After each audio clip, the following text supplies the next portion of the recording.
The host of Joe's Great Books is Joe Sharkey. He teaches at the University of Washington, Tacoma, but is not speaking for or sponsored by the UW. Hey everyone, just a short preface to this two-part podcast, which I originally recorded back in January 2022. Second part due out September 2023. First, a note about the previous preface. The one in which I say the H word 5 times. A good and usually pretty smart friend of mine said the one thing he didn't much care for was that I implied an equivalence between the H word and the N word. So it may be worth noting here that I didn't. The H word is a euphemism for hunky that doesn't exist because it isn't necessary. Nobody cares if you say hunky because it was never really a cruel term, which is why I felt fine using it repeatedly in the preface, whereas I never use the N-word at all. I only quote it when I'm reading a particular and even unique passage in the tragedy of Pudd'nhead Wilson. There's also the carefully crafted 10-minute explanation. Speaking of thoughtful treatments of the N-word, in the show notes I'll include a link I originally came across in a tweet from Camille Foster, one of the hosts of the Fifth Column podcast, to an episode of The Jeffersons, which seems to have been my favorite childhood TV show. No, I'm not saying we should start saying the word, even in a sitcom. It's just nice to see a show address a hot-button issue in a down-to-earth way. Apparently that was possible in 1975, even if it clearly no longer is in 2023.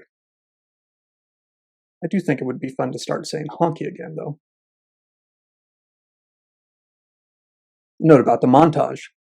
Fans of the Fantastic Four comic book will be delighted to see there a picture of Mr. Fantastic fending off Galactus, devourer of worlds, by means of the ultimate nullifier, the only weapon in existence powerful enough to kill Galactus. As Galactus himself says in a shaky voice, it has the power to destroy a galaxy and even to lay waste a universe, with double exclamation points. Doesn't look like much in the comic. Reminds me of the whammy bar on an electric guitar or that leftover piece of the model airplane kit that you didn't know where to glue. But never disrespect the ultimate nullifier. It was so powerful, as you can see, it charred the edges of my very comic book. By the way, don't tell Galactus, but it wasn't a real ultimate nullifier. I guess it was just the penultimate model. Mr. Fantastic, smartest man in the universe in the comic books, not Robert Downey Jr., was lying to him, and he fell for it. By drama. Occasionally, I run into a program on my computer called the Absolute Notifier, which is obviously a joke by some 50-something comic book nerd turned computer nerd. Either you do that or you teach literature. It's one of the two. And I always hesitate to delete it because I read that comic book in fear it might lay waste my laptop.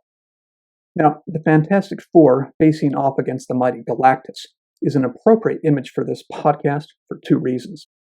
One, aside from his fantastic IQ, Mr. Fantastic's superpower was that he could stretch his body to preposterous lengths.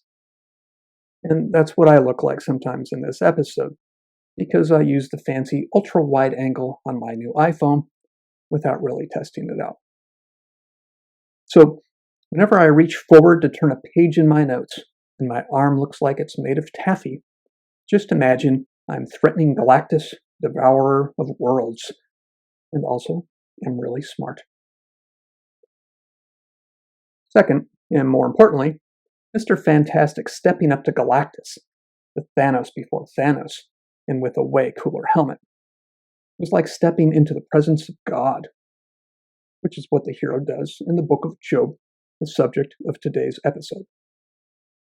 Last, I was watching the Glenn Lowry podcast recently, and he said, "So my producers tell me I'm supposed to ask you to like, comment, subscribe, or share." And it turns out that my producers told me the same thing because I have producers, a lot of them, really good ones. Anyway, please click on those thumbs and let me know what you think about this episode and the older ones too, if you have a few minutes. You probably have a pause button. You can do it right now. In any case, on to the book of Job, part 1. Thine hands have made me, and yet thou dost destroy me.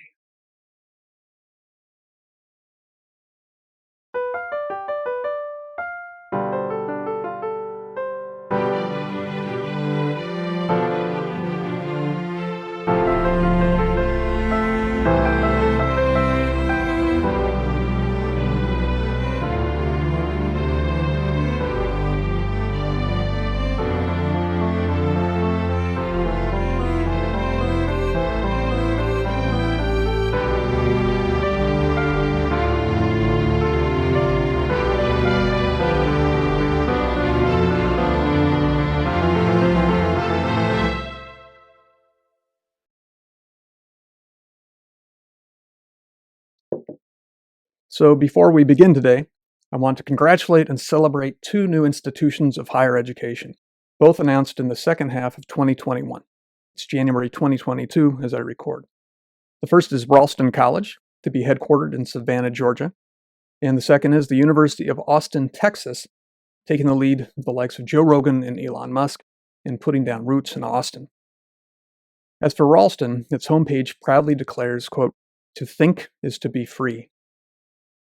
Part of its self-description reads, quote, "A revival and reinvention of the traditional university, a fellowship for anyone, anywhere, who seeks the truth with courage." Anyone, anywhere, sounds like Joe's great books to me. It goes on to add that it is, quote, "fiercely nonpartisan," and claims, quote, "an absolute commitment to freedom of thought and speech." Best of luck, Ralston College. As for UATX, its first president is Pano Canelos, whose most recent job was president of one of the St. John's colleges. There's one in Santa Fe and another in Annapolis. They're both 4-year Great Books programs, and a university after my own heart. I've never studied there, never even visited, but if they're walking their talk, they've been doing for decades much of what these 2 new universities and Joe's Great Books intend to do. So I think maybe I'll quote their definition of great books, which I consulted before writing mine decades ago, maybe in the second part of this podcast. So Canelos, writing on Barry Weiss's Substack in November of 2021, quotes the mottos of 3 of the most prestigious universities in the United States. They say they are all about freedom and truth. Canelos doesn't buy it. He asks a pair of rhetorical questions to make the point. He says, or asks, "But in these top schools, and in so many others, can we actually claim that the pursuit of truth, once the central purpose of a university, remains the highest virtue? Do we honestly believe that the crucial means to that end, freedom of inquiry and civil discourse, prevail when illiberalism has become a pervasive feature of campus life?" End quote. His answers, of course, are no, and his solution is UATX. So, Godspeed to UATX. I said Godspeed with a little bit of irony because, from what I can tell, they will be the less religiously inclined of the 2 universities. Some of the names associated with UATX are well-known skeptics of things religious. Ralston, on the other hand, seems a little bit more likely to be hospitable to the religious sensibility. Now, I'm just guessing. Neither university has started. I think they're both planning to launch classes in the summer of 2022. And I look forward to seeing what they do. Really, really smart people involved in both. I want to go back to one more thing from Ralston's webpage. This one is titled About the Situation. And it says something very similar to what Canelos wrote about the current state of American campuses. Quote, "It is no secret that the integrity of higher education in the United States and elsewhere has become questionable, not least because most colleges and universities are no longer places where freedom of inquiry and the freedom of speech on which free inquiry depends are protected, let alone celebrated." And, quote, Many feel the battle in higher education has already been lost. Page immediately adds, though, to them we say courage. I'm going to go them one better and say confidence. Now, it's easy not to be confident, especially if you've taken a class or 10 or just passed by a university recently. So, why should we be confident? Well, three reasons. For one, people are at work. Colleges like Ralston and UATX, podcasts like Joe Rogan's, Jordan Peterson's, Coleman Hughes's, Conversations with Coleman, Heterodox Academy. Theirs is called Heterodox Out Loud. FIRE has a podcast. FIRE is the Foundation for Individual Rights in Education. I'm a contributor. Their podcast is called So to Speak, all wonderful. Any show on which John McWhorter or Glenn Lowry appears. There's also Robert George and Cornell West, two eminent professors, both from Princeton, I believe. One white, one black, one conservative, one liberal, but old school liberal. They essentially go on tour displaying what I would like to call a public brotherhood. And I'm sure there are many others that I haven't had time to explore. So all these independent sources that prize reason and free thinking over indoctrination and tribalism. That's what gives me hope. And by the way, if you think that my listing those names mean I agree with everything that they say, then you don't know many of them because, of course, they often disagree with each other rather seriously. They do it civilly, respectfully, thoughtfully. I mean, George and West are a perfect example of that. That's what they display. They show that you can disagree without disrespecting. And they show, in my view, that civility and respect in debate, in listening, is not just courtesy, it's actually a kind of love. And if you think that I would value these sources because I agree with them and only agree with them, well, then you got to go back to podcast number 1, and you'll see there that I think that the great books tradition and the real central virtue of the great books is free speech, courteous, civil, even loving disagreement. Second reason for confidence, and this actually is the main one. It's that if we lovers of the great books are right, that rational animals hunger for truth and beauty and goodness, then there's no reason to panic. They can't kill that drive. It is innate in us, definitive of us, and we men and women will always long for it. We'll always unearth it again, even when it's been buried. And the voices I listed are strong signs of that.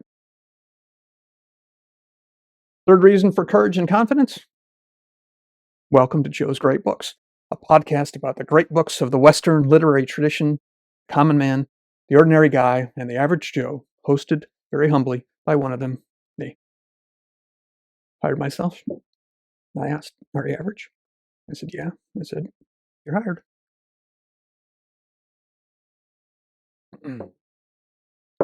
Okay. Today, we're going to discuss the book of Job. A little bit scary. Now, I teach it every year, but when I first thought about doing it for the podcast, in front of everybody, instead of just one class, I thought, who am I to teach the book of Job? Actually, I'm playing around. There is some reason for trepidation. In fact, I'd say that if you're reading the book of Job right, it should be scary. If you read it and it's docile, domesticated, unscary, well, I think you're probably reading it wrong. And there is such a thing as reading it wrong, with all due respect to the many, many students I've had over the years. It's possible. In fact, it's easy. It's tempting to read it wrong. I've heard some very docile readings of the book of Job, and I don't think this is a docile book. One mistake you can make, and it's one we're going to be sure to avoid, that's one reason we've got 2 podcasts or 2 parts on the book of Job, is that you have to read the whole thing. You can't just read the very beginning and the very end and call it a day. It's the middle. All parts matter, but the middle matters if you leave it out. Now, why would it be scary at all? Well, one reason, I suppose, is that it's just a very, very, very important book, both to Judaism and to Christianity. There's even a version of it in Islam, although it's a rather different story as I understand it.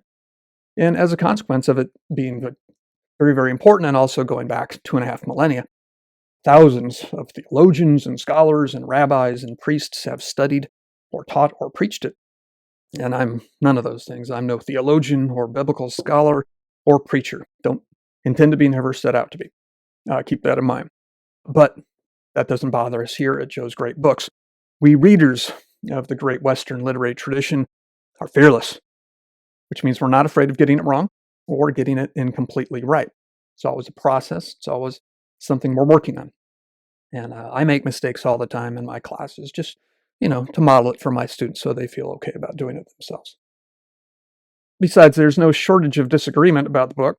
And so no matter what I say about it, I'll be disagreeing with quite a number of readers and scholars and agreeing with many others. So in any case, yeah, it's a serious book, but so are all the others that I've discussed so far and probably will discuss in the near future. That includes the Gospel of John, for crying out loud. That's a serious book. Okay, what about the content? Is that what's scary about it? Well, after all, innocent people die, and a sinless man suffers horribly.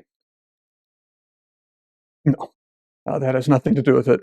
Maybe I've watched too many violent movies or TV shows, but that doesn't bother me at all. It seems fictional when you think about Job and his suffering. So, what's to trepidate about? This is it. The real reason the book of Job is scary, and this is where, to me, it stops seeming wholly fictional, is that it takes us into the immediate, full presence of God. And I mean God the Father, not God the Son.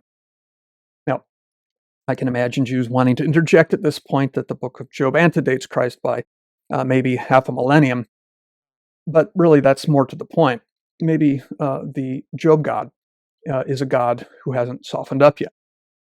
Now, at this point, I imagine some Christians wanting to interject and saying, look, the story of the Son is no sitcom. It's true. Sometimes I think that we've made the Gospels into a kitten video with, turn the other cheek and forgive and love. But you read the Gospels right, and God the Son is scary too. Maybe scarier in his way than the Father.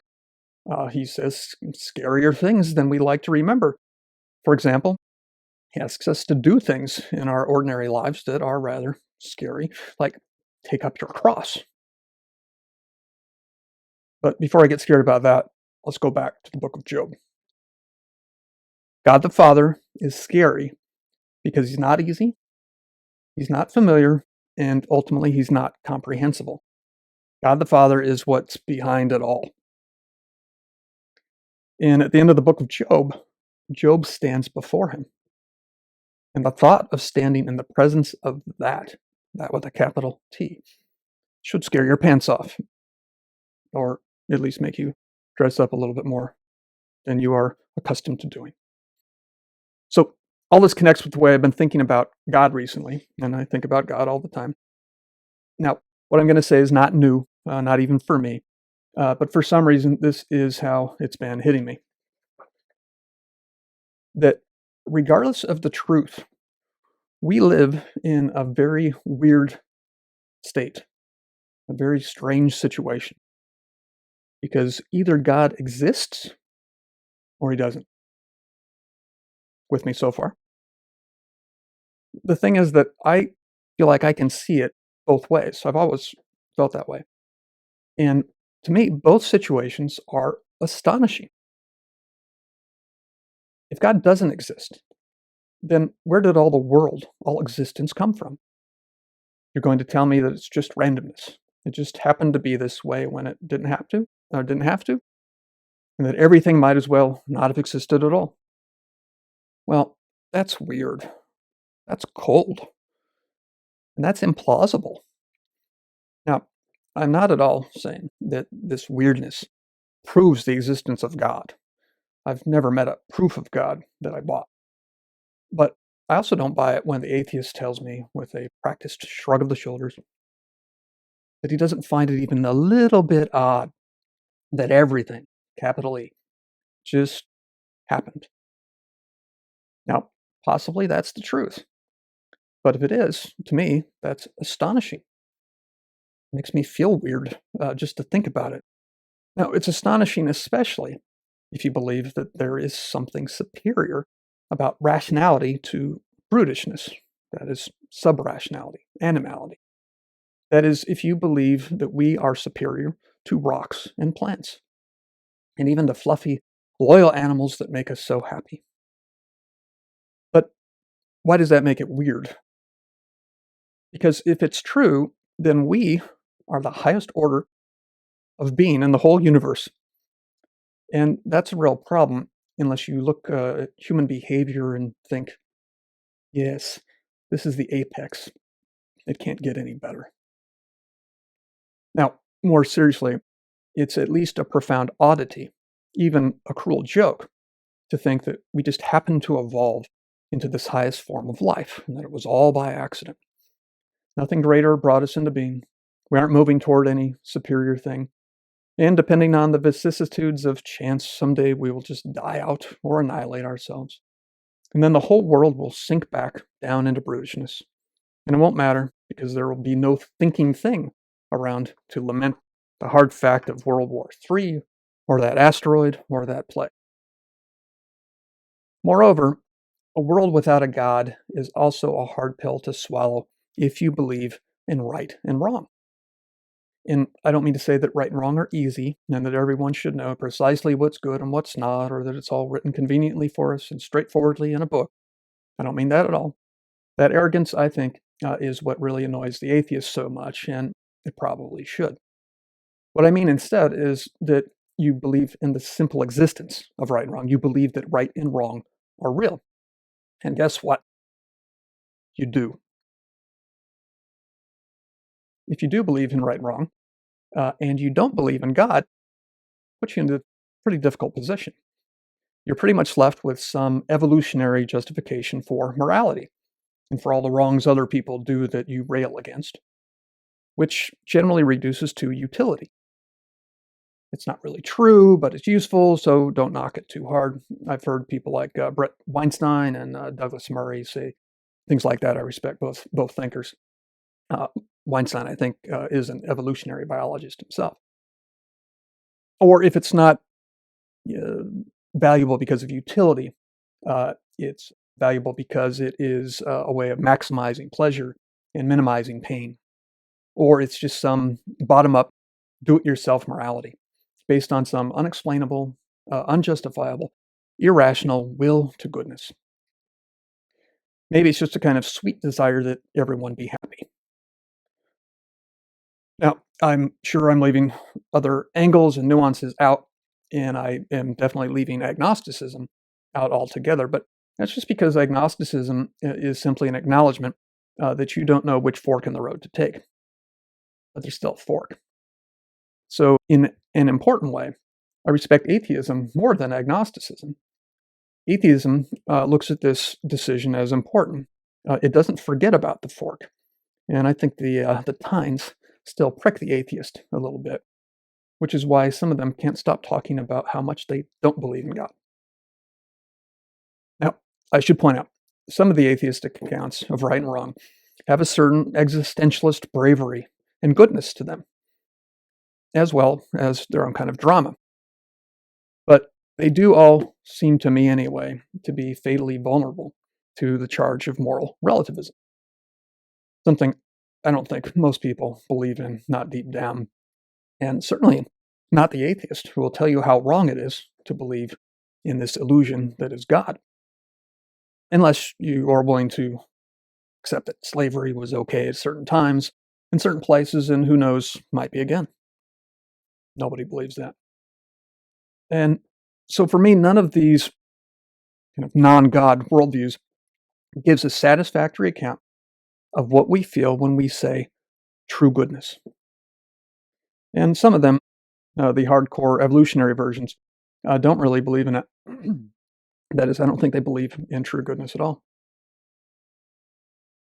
So, again, for me, none of them takes away the weirdness of a universe in which we're the best it gets, and all the things we treasure most, rationality, consciousness, Goodness and truth, beauty and love may just as well not exist. Now, again, none of that means God must exist. It just means the universe is kind of shitty. So, again, to me, it does mean that believing there's no God is far from the easy thing so many today seem to think it is, and apparently that number is growing. Or to assert that without having really thought it through. Well, all that is a far more complex argument than I've gone into so far, and that I'm going to go into today. My goal was not to be comprehensive in talking about the existence of God or the non-existence of God. And of course, much of what I said was commonplace. You've probably heard better summaries elsewhere. My goal instead was to prepare us for the alternative possibility, the alternative that God does exist. And that's astonishing too. Now, think about it. If God exists, a real God, a God worth existing, worth believing in, he doesn't exist just in the distanced, indirect way that he allows us to perceive him, or most of us, or all of us most of the time, ask Mother Teresa. That is, through the dim intimations or ideas or emotions like, say, gratitude or hope, or simply through his creation or his effects, like the way you don't see the wind, but you see the branches it moves. No, if God exists, the real true God exists, we can dimly apprehend him in these ways only because he exists in a horrifyingly powerful and real way, a way beyond those more distanced, indirect ways that I described. He exists more and better than you and I exist. As he introduces himself to Moses in the burning bush, I am who am. In other words, he is that being that bees. He is that being that doesn't die because he didn't begin and he will not end. He just is. But he doesn't exist in the way that, say, nature or math or physics exist. Those are wonderful things, but those are things that we can comprehend fully. They themselves, on the other hand, don't comprehend a thing. Not sentient, can't think. God can understand and reason and communicate infinitely better than you or I, or the whole genius of human history crammed into one brain. And here is the most terrifying thing. If that God exists, and exists in the way I'm describing, he might want to talk to you. Now that's a fun thought. And that's where it gets scary. And that's where it stops seeming fictional to me, even hypothetically, if that makes any sense. So if you think of God as real, you're going to think of the book of Job. It's scary. Because just being in God's presence would tear you apart. Limb from limb, thought from thought, self-justification from self-justification, lie from lie, like flesh from the bone, as if you were face to face with a sentient hurricane. And that face to face is just what Job demands. What a fool. But a fool worth writing about and reading about and pondering in a podcast.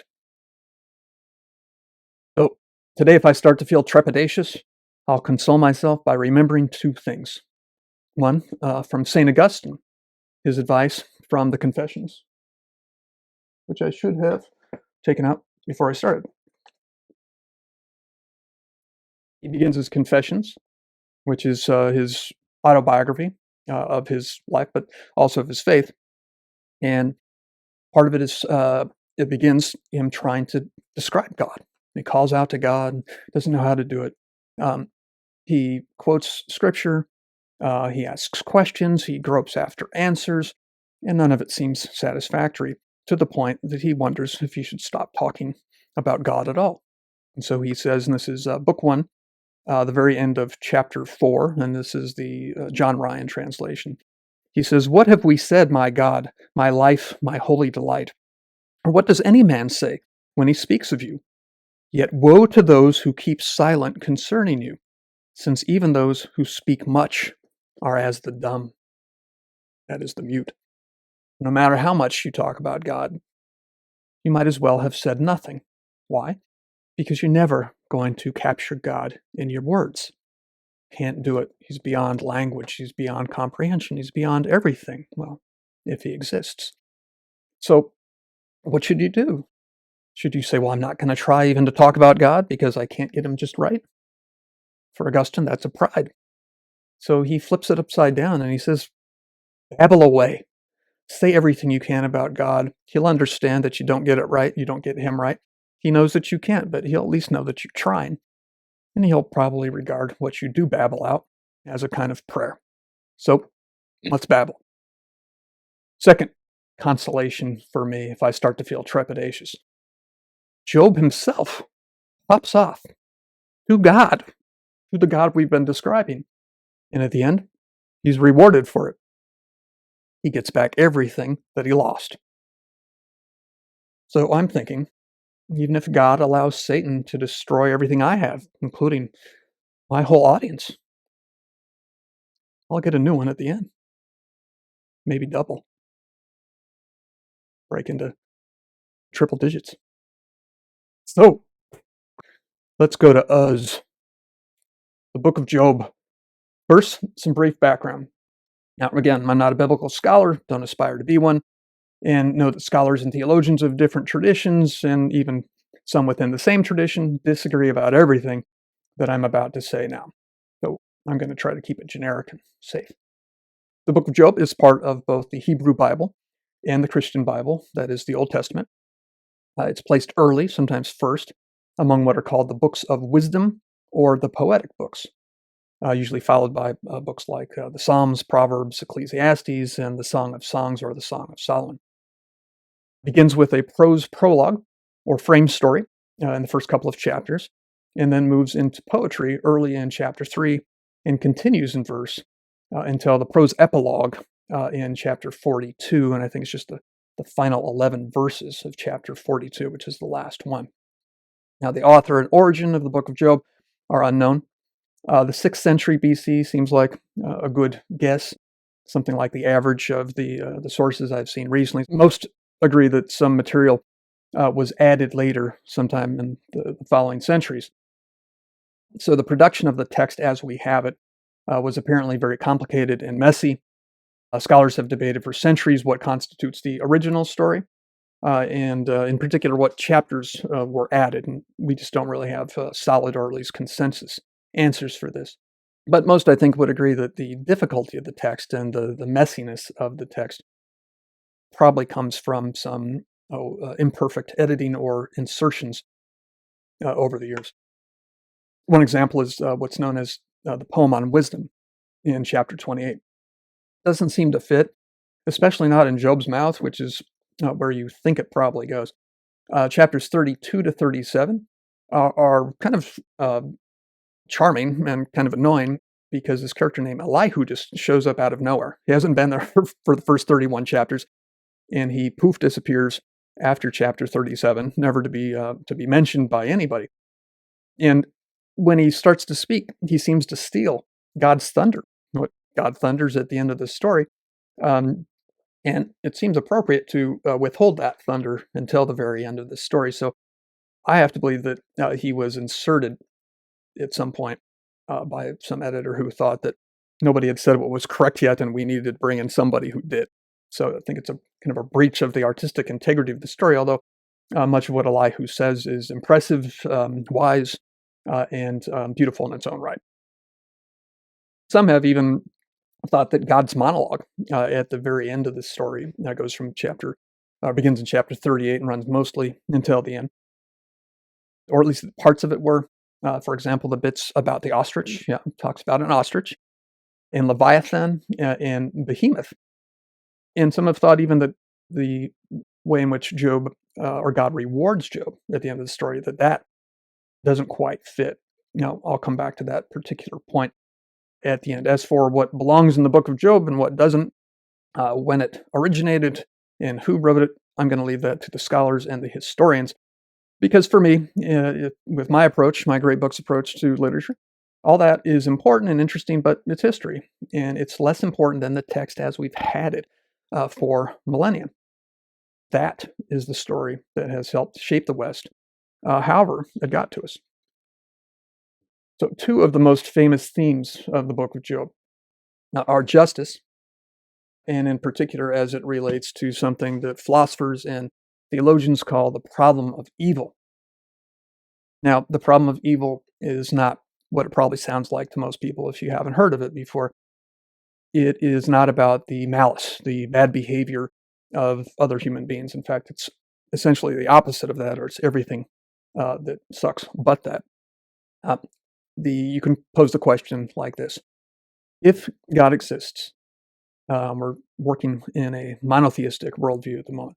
If God exists and He is all good and all powerful, why is there so much injustice in the world, and injustice that you can't blame on human beings? Why is there plague? Why is there spina bifida? Why is there earthquake? Why is there so much bad luck that a good God could nullify? So it goes to the, or reduces to the more contemporary summary of that, which is why do bad things happen to good people and good things happen to bad people? Why would a good, all powerful God allow that when He could just fix it or prevent it in the first place? Now, interestingly enough, it's not a problem in polytheism. In polytheistic religions, shit happens because, well, frankly, the gods do shit. If you read Euripides, for example, a playwright from the golden age of Greek drama, golden age of Athens, along with Aeschylus and Sophocles. I plan to do podcasts about all these cats and several of them. But you go to Hippolytus, and at the end of the story, the goddess Artemis comes down to Hippolytus and his father Theseus, who have been destroyed. And it's a tragedy. You knew it was coming. I won't spoil the details, but she consoles them by saying, "Look, I know Aphrodite was behind all this. I know that she destroyed you, literally broke you. But don't you worry. I'm going to take down one of hers. I'm going to find one of her favorites. I'm going to eradicate him just as bad as you got eradicated." I can't even say it without laughing because it's so devoid of consolation. It's not really a consolation. Except for this, it does make sense of things. You do understand what went wrong.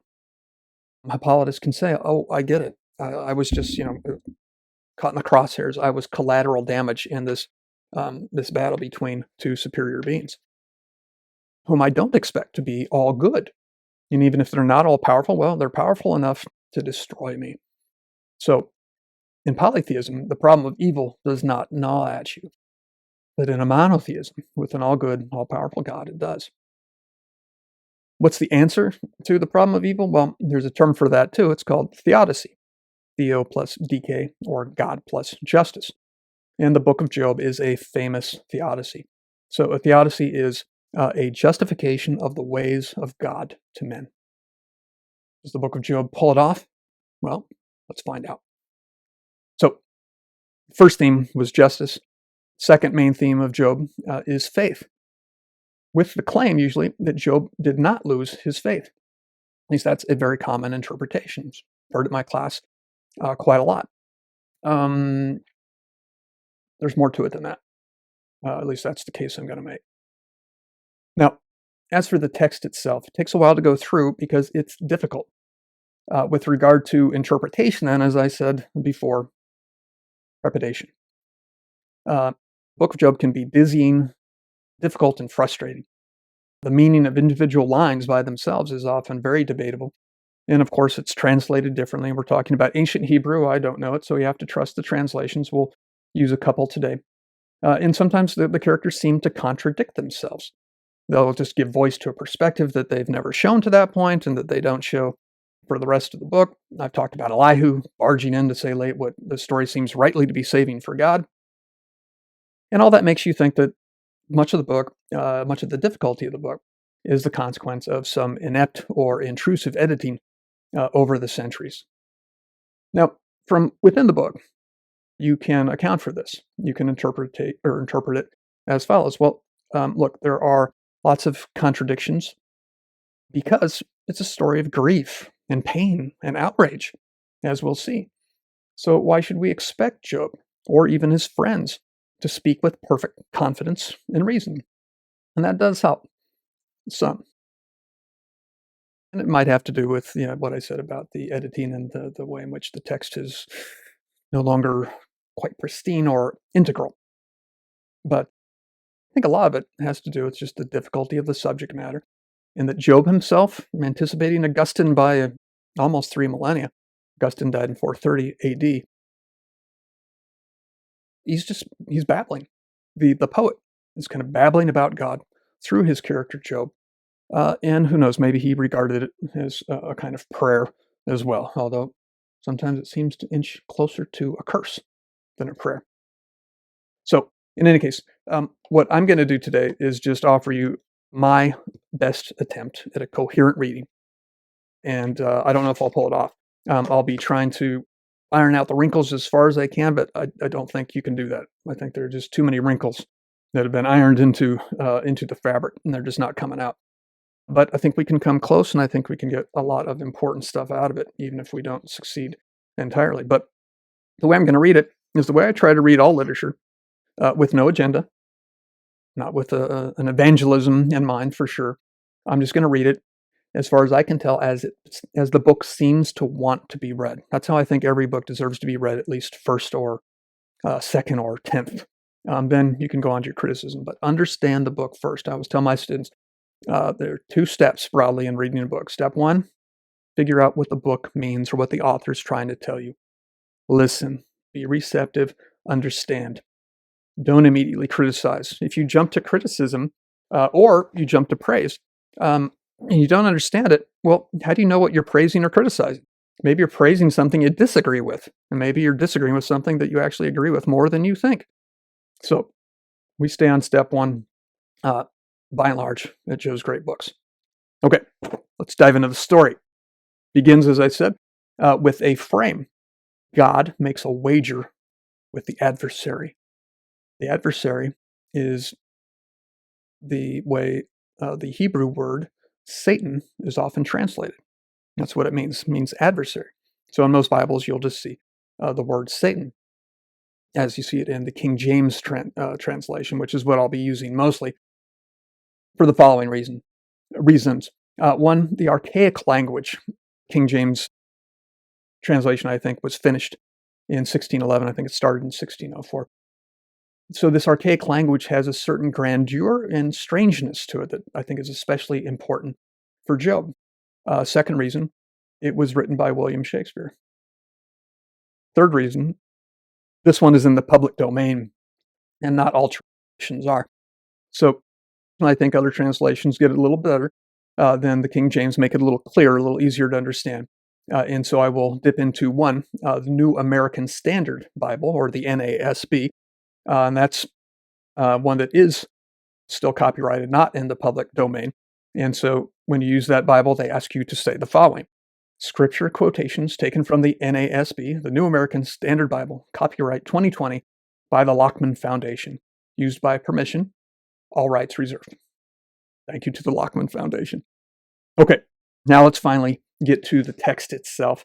I'll read some, then pause and comment as I go. So chapter 1, I think I'll begin with the first 5 verses. There was a man in the land of Uz, whose name was Job, and that man was perfect and upright, and one that feared God and eschewed evil. And there were born unto him 7 sons and 3 daughters. His substance also was 7,000 sheep, and 3,000 camels, and 500 yoke of oxen, and 500 she-asses, and a very great household, so that this man was the greatest of all the men of the East. Sounded a little less archaic. I was worried I was in the wrong Bible. I'm not. Verse 4, and his sons went and feasted in their houses, every one his day, and sent and called for their 3 sisters to eat and to drink with them. And it was so, when the days of their feasting were gone, that Job sent and sanctified them, and rose up early in the morning, and offered burnt offerings according to the number of them all. For Job said, It may be that my sons have sinned, and cursed God in their hearts. Thus did Job continually. So here's the premise. It's given to us very clearly by a third person omniscient narrator. Job is virtuous and he is wealthy. Does he deserve what he has? Well, seems to. Let's go on to verse 6. And I think I'll read 6 through 12 and then circle back. This is wonderful stuff.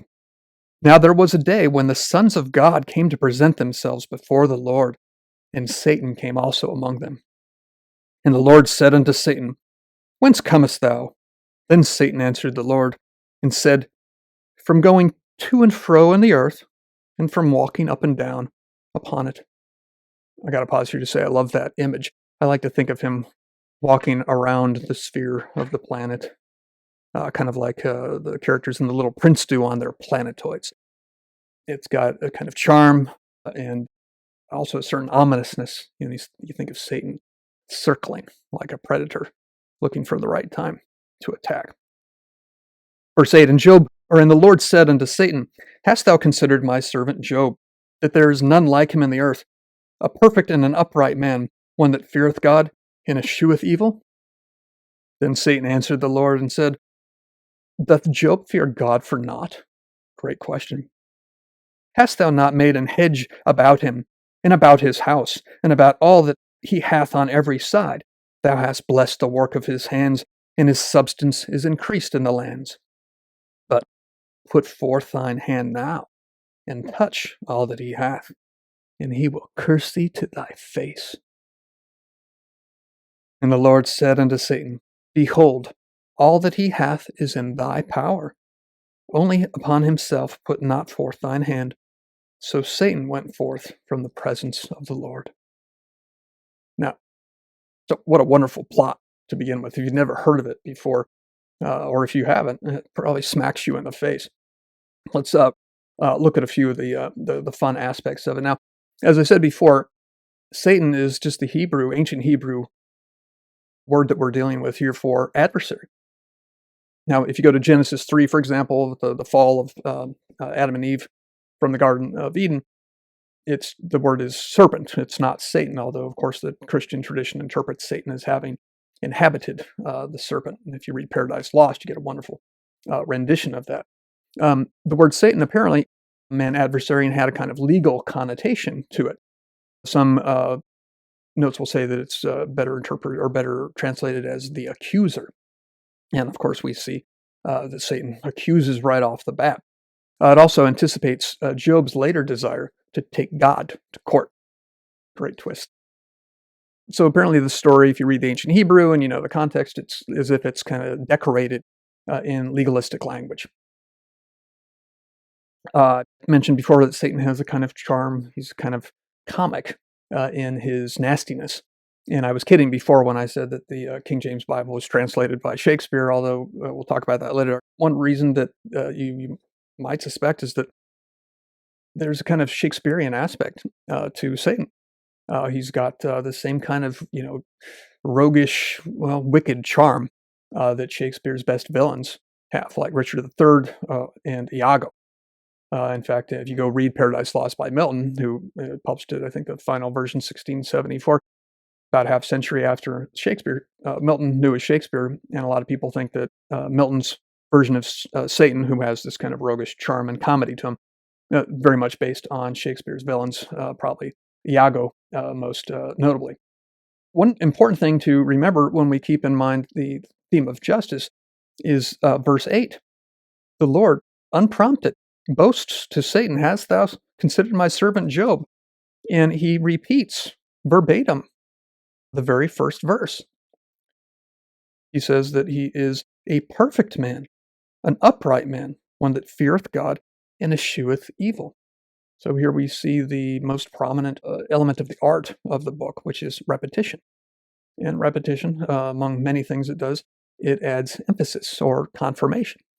So here, if you ask yourself, okay, well, wait a minute, was Job really good? Was he perfect? Maybe he had sinned. He's going to suffer. If you know the story, you know what's coming. Maybe he deserved it. Maybe he stumbled. Well, the book is very careful to make sure that we know that that is not true. The narrator says so. God says so. And implicitly, Satan says so. He doesn't say, no, he's not, and I can show you.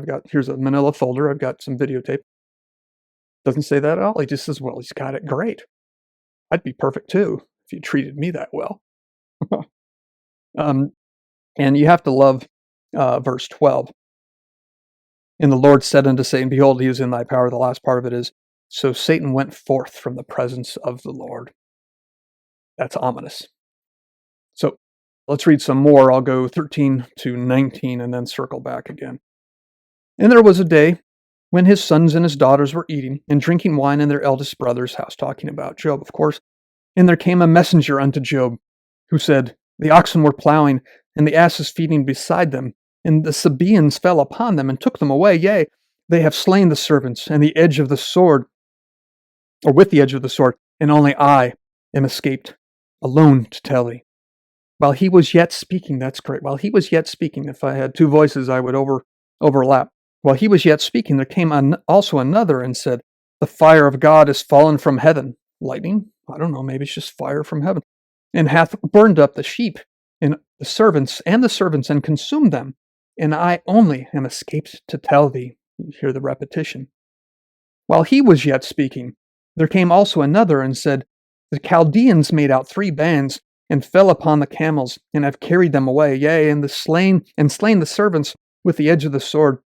And I only am escaped alone to tell thee. Again, the repetition of only and alone. While he was yet speaking, there came also another and said, thy sons and thy daughters were eating and drinking wine in their eldest brother's house. And behold, there came a great wind from the wilderness and smote the 4 corners of the house, and it fell upon the young men, and they are dead. And I only am escaped alone to tell thee. The next verse comes right on its heels, but you imagine that you have to pause. But that's part of the beauty and the horror of this series of 7 lines, is that there's no pause. Think about the speed. While one messenger is giving him bad news, another one comes in behind him, and he starts to speak, and then a third, and then a fourth. If I were doing a movie of it, I think I would have them overlap so that all 4 of them were speaking at one point. When the fourth guy comes in to speak, he's still speaking while the first one is still just finishing, and then the second and the third. So it would just sound, well, like babble, but not prayer. Well, it would sound like a curse from God to Job. I think that's a kind of stylization, but I think it's intended to be taken literally. And I mean, Job, after all, the book of Job is a kind of fable. So it shouldn't surprise you that there is stylization. I mean, we just got done with the frame story where we hear about God and Satan essentially making a bet. So yeah, it's a kind of fable, kind of a fairy tale. So you shouldn't expect it to hold to the conventions of realism. It's not a realistic story. It is not a kind of history. But if you take this surreal aspect from this fable, you realize that it achieves what all good fables achieve, which is a profound reality. Maybe not a realism, but a reality. Because think about times in your life when you've suffered. This is how suffering can seem. Things come at you one after another. Boom, boom, boom. 1, 2, 3. Oh, and then also we say bad things come in threes. Well, Job is thinking, okay, after the third guy comes in, he thinks, well, okay, all my cattle is gone, but at least my children are. And boom, the fourth messenger comes in and gives him the worst of all news. So it seems to me that the poet also has things escalate. The first messenger says it's the oxen and the asses and the servants. The second guy, it's the sheep and the servants. Third guy, it's the camels and the servants. If I'm not mistaken, those are probably of increasing value. But then Job's very children. Now, I don't know if we're supposed to think the attackers escalate in the same way. I mean, are Chaldeans really scarier than lightning? Could be, because that's Gilgamesh's neighborhood, and we talked about him in the first podcast. So, yikes, either way. But the fact that the last weapon of Satan's attack is wind, less scary, you would think, than fire from heaven, I think it is another bit of artistry, because it's kind of foreshadowing of what's going to happen later. Job, the book of Job is a windy book, a lot of breath, a lot of shouting, and at the end, a whirlwind. So that's evil. Yikes indeed. Job, an innocent man who has done no wrong. We're told that. There's no doubt. Narrator says so. God says so. Satan implicitly agrees. He suffers. He is destroyed. His wealth is taken from him. His very children are taken from him, all in the span of a minute. As Boethius would say, around died in 524 A.D., a man can be riding high on his horse 1 hour, trampled under its hooves in the next. And Boethius knew Job and I think had him on his mind. Boethius was riding in prison due to be executed. It's like a repetition of one of his favorite stories, which is the Apology. Talked about that in podcast 1 too, but back to Job. The reason the stories are connected, though, is just the injustice of them all. Good men who were forced to endure grievous suffering, and 2 of them, of course, executed. We'll see what happens to Job. I already gave it away. In any case, Job had done nothing wrong. I mean, Socrates had popped off. Boethius had, at least he was accused of undermining the authority of his emperor, Theodoric. Job was perfect, and everybody knows it, and that's why he was attacked. Job was brought to Satan's attention because God said, well, what about Job? You say the world's no good. Well, what about my boy Job? Perfect, upright, fears God, escheweth evil. It's precisely because Job was so good that he became a target. So this is not just unjust. I mean, certainly not just unlucky. It's not just unjust. It is perfectly, seemingly deliberately, calculatedly unjust. How unfair. If you live a perfect life, you're still not safe. Well, listen to what Job says in what we might call the part of the story that you've heard. You know, if you haven't studied it, if you've just heard it casually, maybe you've heard it read, maybe you've heard it read in mass in a truncated form. This is what he says in verse 20. And again, you have to imagine that he pauses and grieves or does something, but the story doesn't do that. It's just right after verse 19 when the 4th guy comes in and tells him, your kids are all gone. Verse 19, and behold, there came I take it back. We're verse 20. Verse 20, then Job arose and rent his mantle and shaved his head and fell down upon the ground and worshipped. Verse 21, and said, naked came I out of my mother's womb, and naked shall I return thither. The Lord gave, and the Lord hath taken away. Blessed be the name of the Lord. Verse 22, end of chapter 21, or chapter 1. In all this Job sinned not, nor charged God foolishly. Take a drink.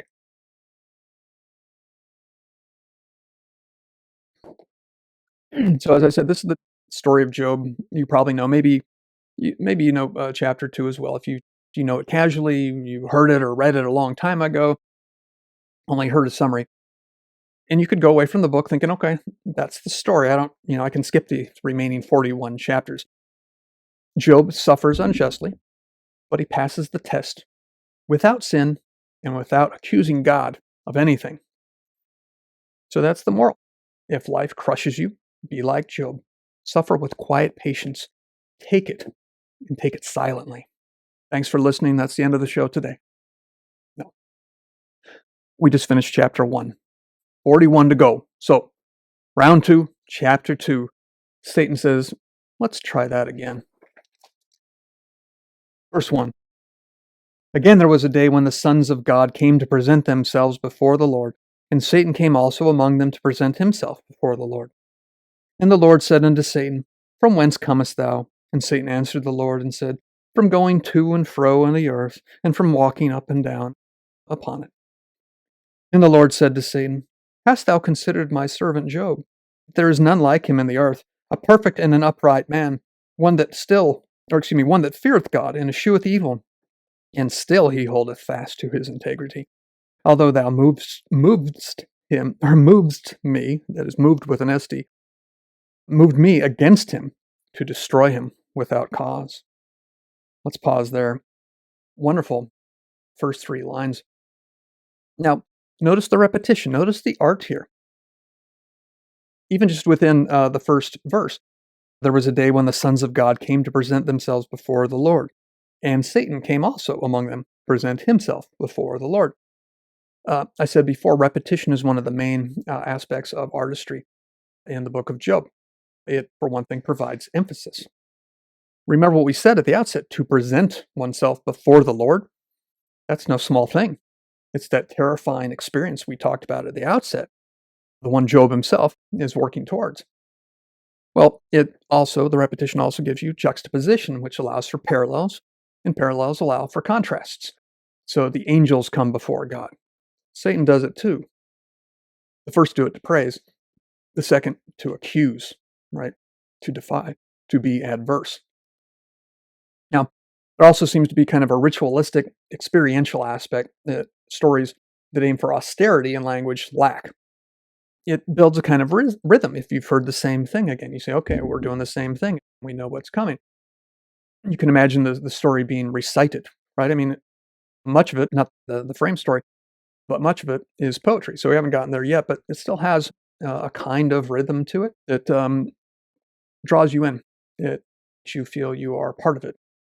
And you can imagine much of it being sung.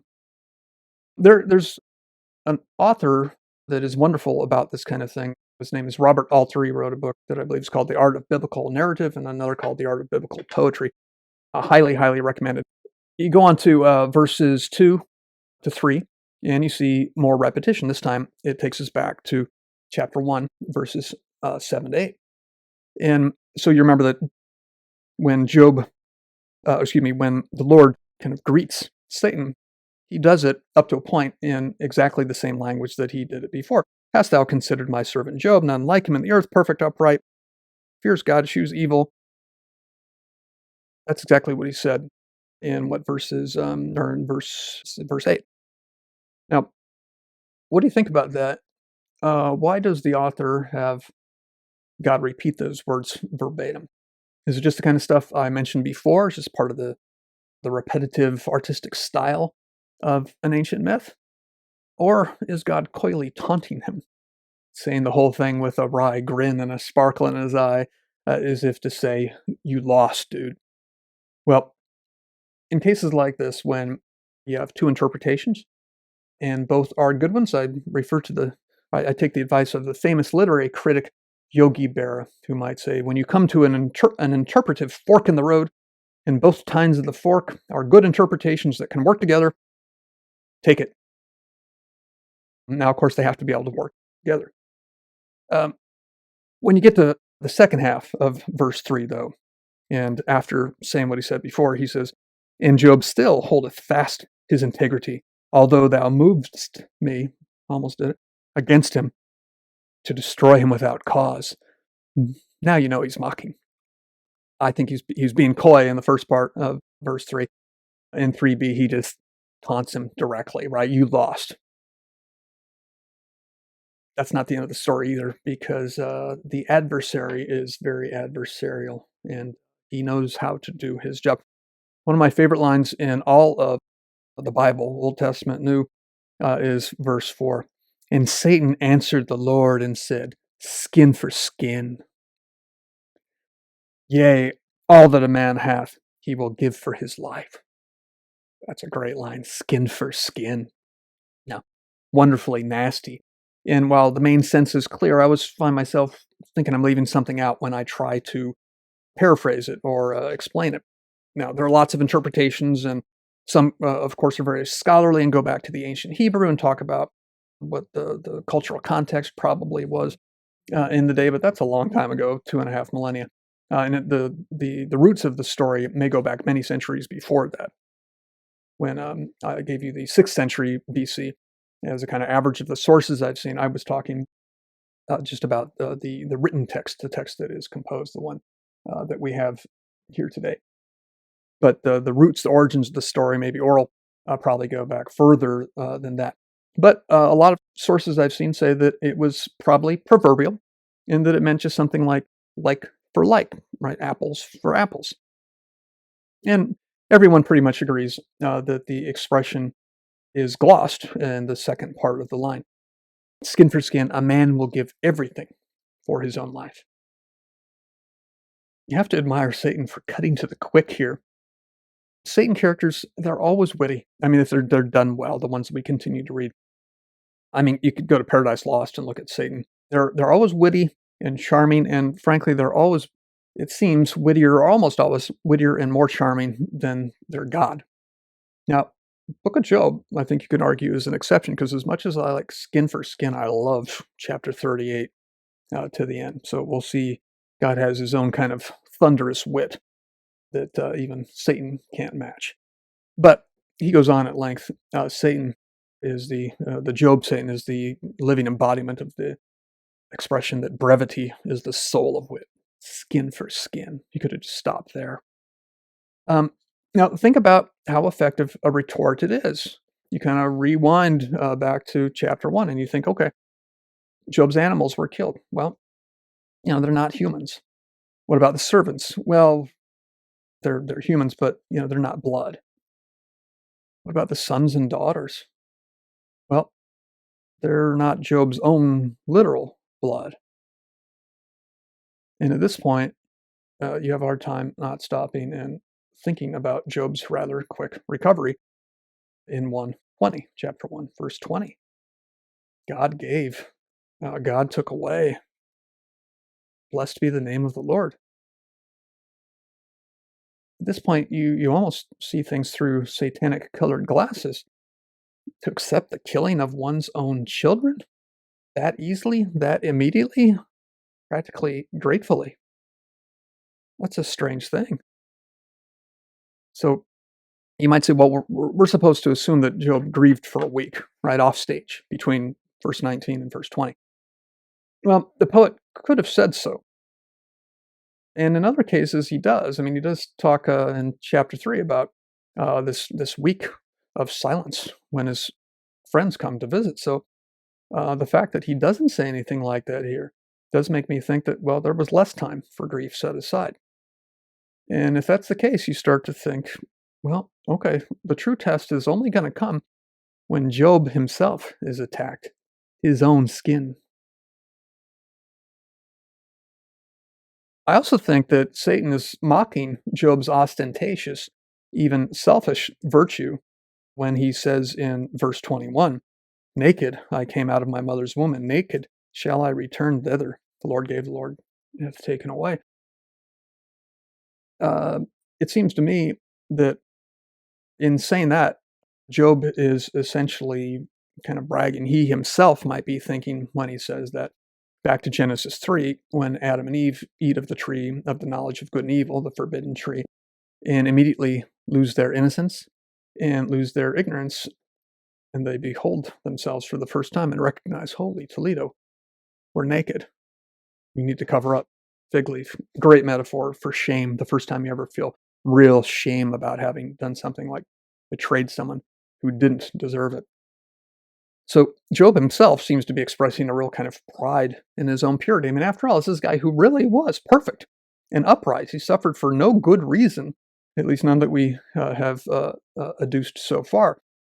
He's been rendered naked, and he just kind of shows himself. Here I am in my naked purity. At this point, especially if we're thinking at all Greek tragedy or just Bible stories in general, we might start to worry for Job. Pride goes before a fall, and when you boast something about, how you're okay with being naked and that you'll go back to death naked, and that God can take and that God can take away, well, you start to worry, if you know how stories go, that you might be due for a skinning. Let's read on. So let's go from verses 5 to 10, just to follow along with the story. So after Satan says, skin for skin, he says, put forth thine hand now, he says to God, and touch his bone and his flesh, and he will curse thee to thy face. That's what he said the first time, didn't work out. But Satan doubles down, double or nothing. Let's up the ante. And the Lord said unto Satan, behold, He is in thine hand. Only save his life. Do what you want. Just don't kill him. So went Satan forth from the presence of the Lord. Again, very austere in his language. Doesn't even say goodbye. So he goes forth from the presence of the Lord and smote Job with sore boils from the sole of his foot unto his crown. Verse 8, and he took him a potsherd to scrape himself with. That is a shard of a pot. And he sat down among the ashes. So here he is with a clay shard, scraping all of the boils off of his flesh. He's essentially getting that skinning. And Satan is making him do it to himself. He's not so proud of his naked, his unaccommodated self. If you like King Lear, unaccommodated man. Job is unaccommodated man like Lear out in the storm. We'll do a Lear podcast, you can bet. So he sits down among the ashes. Job himself is ashes, right? Ashes to ashes, dust to dust. That's basically what Job is, except with the life and also the mouth. Well, his wife has a mouth too. Verse 9. Then said his wife unto him, dost thou still retain thine integrity? Curse God and die. You have to love her. This, to most people, I think, just seems like good common sense. I'm sure to the atheistic among you. Curse God and die. Look what he did to you, and you didn't deserve it. Now, Job, of course, probably just wishes she would put a sock in it. You can kind of imagine him looking up to the sky and kind of, nodding at his wife, like, well, if there's going to be a third round, verse 10, instead, this is what Job says. Thou speakest as one of the foolish women speaketh. What? Shall we receive good at the hand of God? And shall we not receive evil? In all this, Job did not sin with his lips. Basically what we were told at the very end of chapter 1. So, this is crucial. Remember, Job's wife essentially tempted him and said to him, curse God and die. Well, remember, that's exactly the wager. Satan says, you do this, he will curse you to your face. Job's wife apparently would have failed the test, and Job seems this close. But here in verse 10, he rallies. So a lot of you probably heard the story up to that point. So I guess that's the end of the book of Job. He suffered unjustly, not once, but twice, including his own bodily suffering, but he passed the test without sin and without accusation. I mean, it says it right there. In all this, Job did not sin with his lips. So that must be the moral of the story. If life crushes you, be like Job and suffer with patience. That is, take it and take it silent. No. We just finished chapter 2. We're crying out loud, which is just what Job will do starting in chapter 3 for the next 35. Now, it's worth taking a step back here for a minute and thinking about Genesis. It seems to have a very different worldview. If this were Genesis and Job were Abraham, recall, Abraham was also tested and also with the loss of a child, his only child with Sarah, Abraham. Well, if this story happened to Abraham, he'd be signing a contract with God, exchanging ongoing devotion for 100 million descendants, because two things, God would not have gone through with it. He would have just threatened it as he did with Abraham and Isaac. And in Genesis, more importantly, virtue is rewarded with good fortune, with happiness. Job, the book of Job, is not the book of Genesis. And it certainly isn't Genesis 22, where, as I said, Abraham agrees to sacrifice his own son, skin for skin, with no backtalk. And if the book of Job were only a chapter or two long, well, I'd agree. And as I said, based on what I've heard from not all, but from many students over the years, and what I've seen in kind of short capsule summaries of the book, that's what some faith traditions preach. Now, if that's your faith, who am I to tell you not to believe it? I'll just tell you what I tell my students. My hope is that after listening to the podcast and rereading significant portions of the book of Job, or rereading them, that is, if you've already studied it and read it carefully, then after reading it and maybe seeing it in something of a new light, I hope you go back to your faith with an even better understanding of the book. If the reading that I'm going to deliver here differs from yours, well, just take it as a challenge. Defend yours against it. Be able to do that. As God will say later on, gird up your loins. But as I said, we readers of the great books just read the books carefully, attentively, lovingly, and we do our best to follow the story where it leads us. So when someone tells me that what we've covered of the story so far is the essence of the book of Job, so much that you don't really need to read the rest, and that Job didn't lose his faith, my question is, what do you mean by faith? We'll have to read the next 40 chapters, or at least the high points of them, to answer that. For now, let's move on to the end of chapter 2, and then into chapter 3, or what you might call the part of the story you haven't heard. Job throws a fit for 35 straight chapters. Now, I know many of you have heard it, you studied it, probably know it better than I do, and you know it intimately. But if you have, you know what's coming, and you know why it's so important. The story does not just jump from the end of chapter 2 to chapter 42, where God restores Job's fortunes. Instead, we see that Satan, at least in part, was right. Job complains only after he himself, his own person, is attacked. In Satan's gloss of skin for skin, quote, a man will give everything for his own life. Everything does indeed seem to include a father's own children. Because as we will see, Job does pop off, but only after he was attacked. So, yikes. That's already a hard truth in a book that I think is all about hard truths. More are coming. So now, pause to take note. Job does not endure his suffering in some superhuman way or some mindless way, some superhuman or some subhuman way. Humans have minds. We are rational animals, right? He feels the problem of evil in his body, and he struggles to make sense of it with his reason. He reacts, he suffers with his whole person, body, mind, soul. He suffers, in other words, in the way a man suffers. And he reacts in the way a man reacts. He does not, at least after chapter 2, simply bless the name of the Lord now that his world is upside down. And it's arguable that he does indeed sin with his mouth. Very arguable.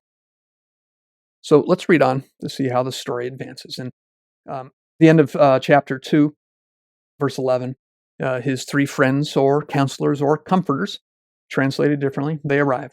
Eliphaz, Bildad, and Zophar. So let's skip their introduction and read chapter 2, 12 to 13, the last two verses.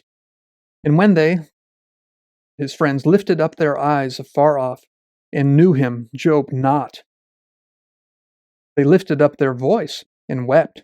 I love that. When they lifted up their eyes, then they lifted up their voice and wept. And they rent everyone his mantle and sprinkled dust upon their heads toward heaven. That's wonderful. They sprinkled dust upon their heads toward heaven. So they sat down with him upon the ground 7 days and 7 nights. That's the passage I was talking about. The author knows how to fill in the gaps with telescoped time when he chooses, but he doesn't do it in chapter 1. And none spake a word unto him, for they saw that his grief was very great. This is powerful, and I think it's easy to forget this. So let's talk about some of the details. One, when his friends arrive, they don't even recognize Job. He is literally not the same person he used to be. They tear their robes. They sprinkle dust on their heads. This apparently was a traditional sign of grief and even of mourning. It could be that they are mourning Job as if he is already dead. So again, it makes you think of Genesis 3:19 in particular, where God says, "You are dust, and you'll go back to it when you die." So they themselves, they sprinkle dust on their own heads, sprinkle it towards heaven. It's, I think, a kind of obeisance, homage, prayer to God, saying, "You gave and you took away, and here we are grieving because you essentially took away our friend Job." Now, you have to love it. They sit there for 7 days and 7 nights silently, not a word. Total difference from what we're gonna get at the end of or as we move forward in chapter 3. Now, 7 days, 7 nights, it's a magical number, kind of a fable that signifies a long, important span of time. How long? Oh, is it literally 7? Maybe. We don't know. It's a fable. Take it as you like. But what do all these details about the counselors, the friends, show? Well, one, they highlight the seriousness, the direness of Job's state. He's essentially a dead man walking or sitting or talking. It also shows that his friends are authentic. They care about him. I mean, think about it. Would you sit silently with somebody for a week? I think a couple hours might do the trick. It's symbolic, I know, but still. We're told they do it, I think, because the author wants us to recognize that they do care and they see how much Job, their friend, is suffering.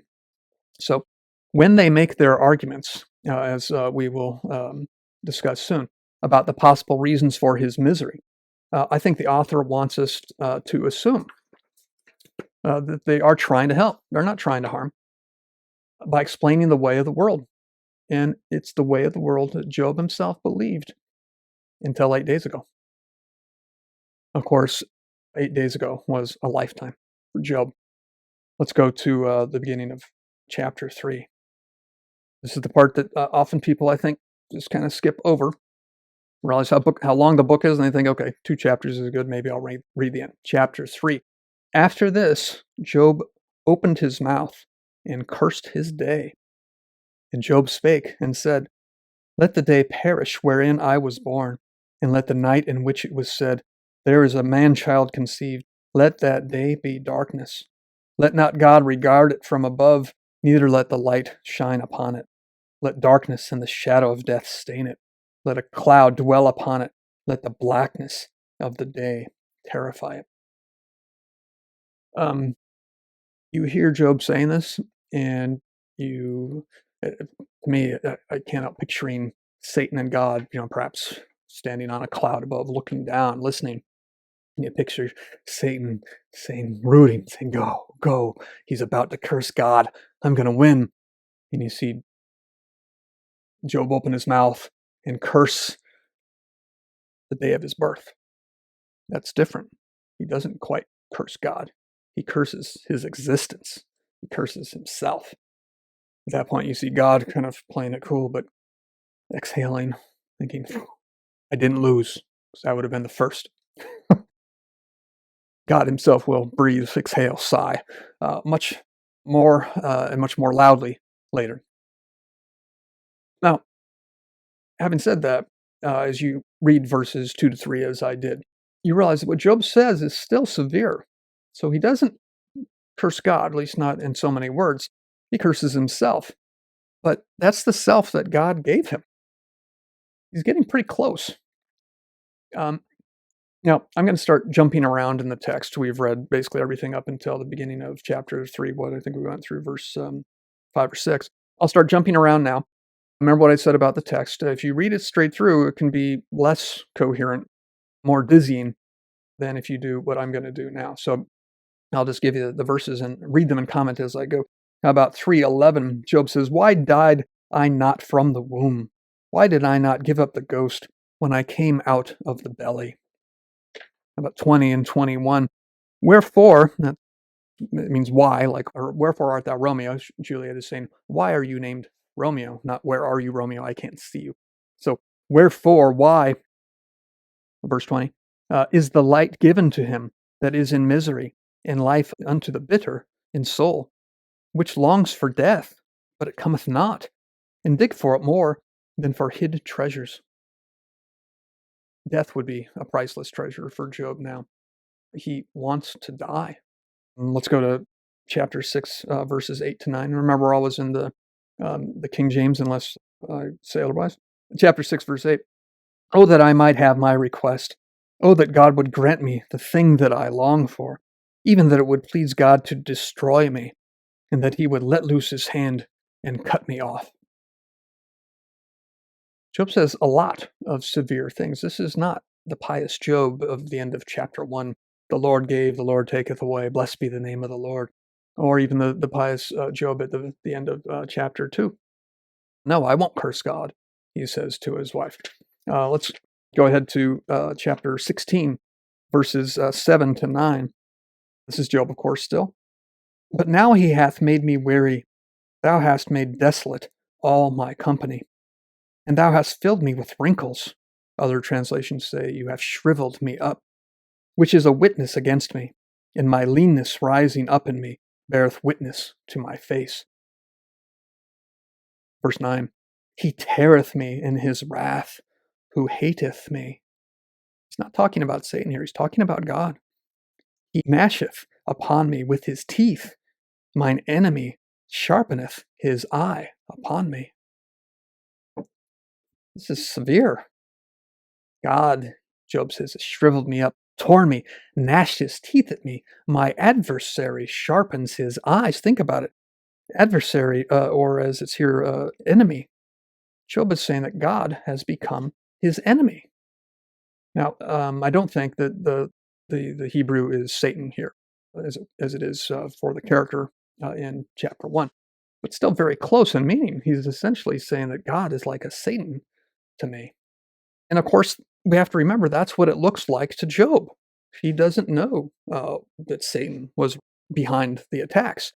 And, you could argue that it is fair for him to accuse God because even if Satan was behind the attacks, um, God let him do it, right? So what we see here, just, in these handful of passages, is that Job is not this kind of two-dimensional, perfect sufferer who will just take as much suffering as God or Satan or the world can dish out. This is not the kind of, seemingly mindless obedience that Abraham shows in chapter 22. He pops off a little bit himself earlier, but in 22 he seems to know his place and to trust God. Certainly not what got Noah saved from the flood, right? Those are stories in Genesis of justice, of a just world. The good prosper, the wicked suffer or drown. The thing is, it gets even worse than this. In the lines that I will read, you'll see that Job doesn't just ask to be smushed out of existence, to be erased, undone. He doesn't just rail against his own life. He rails against God's injustice, and he makes it very explicit. So I'm going to read from the NASB for this verse, which is 19:7. Behold, I cry violence, but I get no answer. I shout for help, but there is no justice. In chapter 9, verse 17, back to the King James, for he breaketh me with a tempest, and multiplieth my wounds without cause. Seems to be a legal term. Let's go to 9:22-23, NASB for this one. It is all one. Therefore I say, he destroyeth the guiltless and the wicked.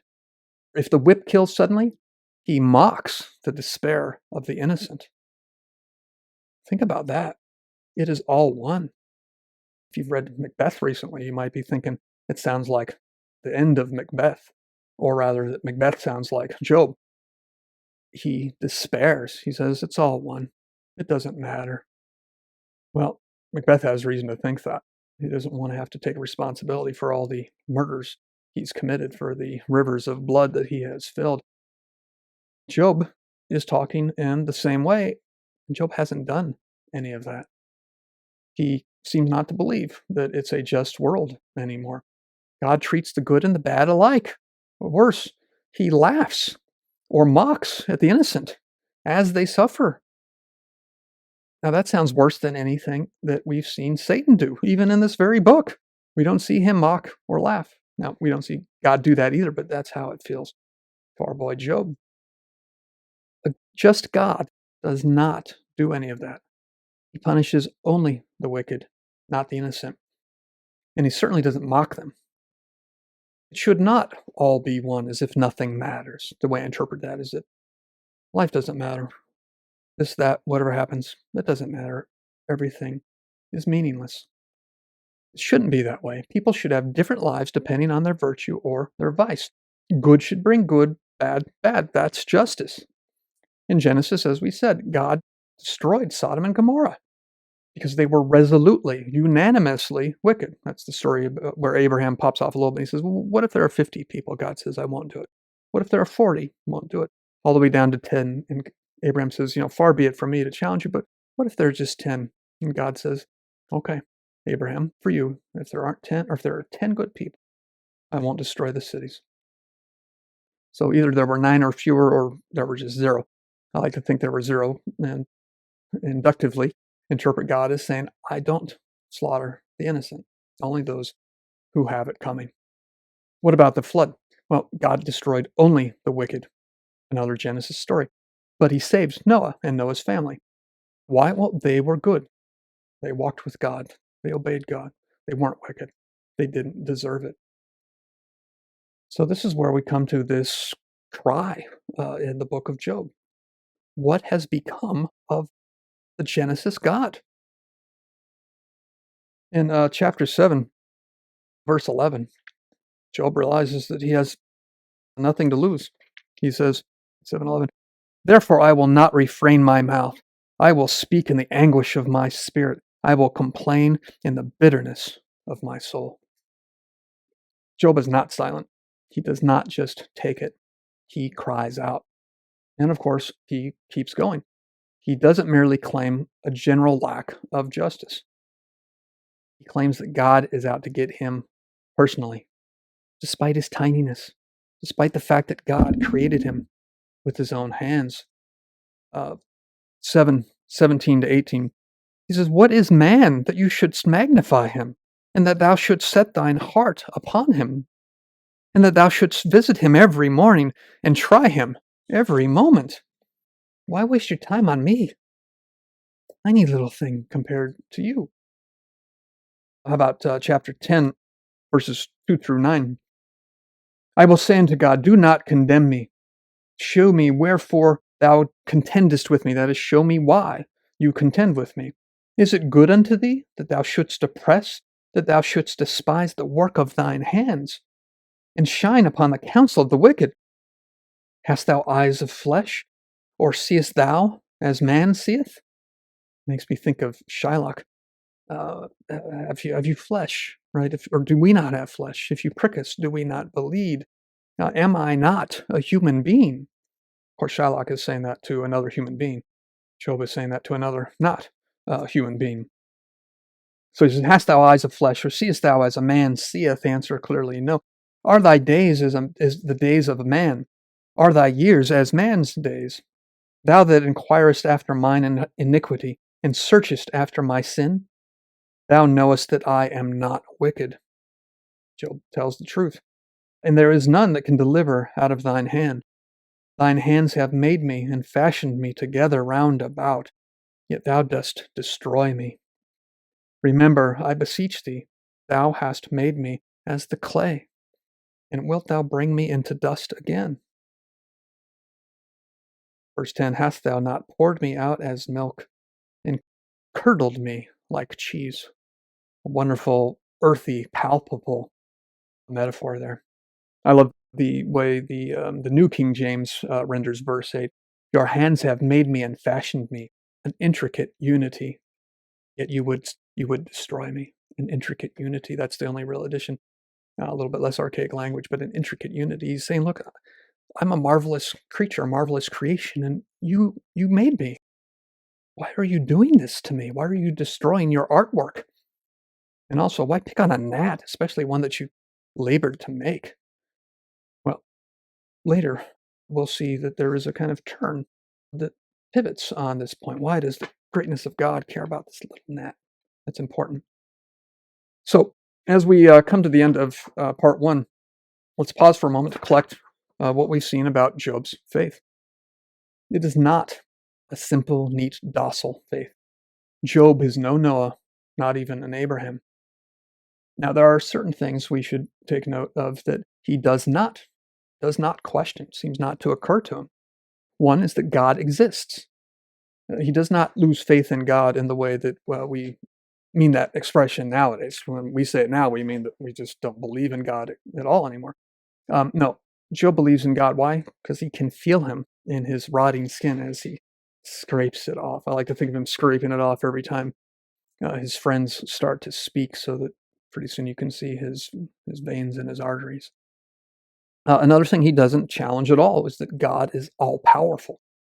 God is responsible for everything that happens if he wants to be, and he can stop it if he wants to stop it. Another is that God is the creator with a capital C. God created him, that intricate unity. And here's the thing, it doesn't make it better. That intimacy is part of the cruelty. The cruelty that Job, of course, is suffering from and objecting to. How could you both create me and then mutilate me? There are certain things, of course, that Job darn well does doubt, things he had not doubted before, and that's why, his mind is effed.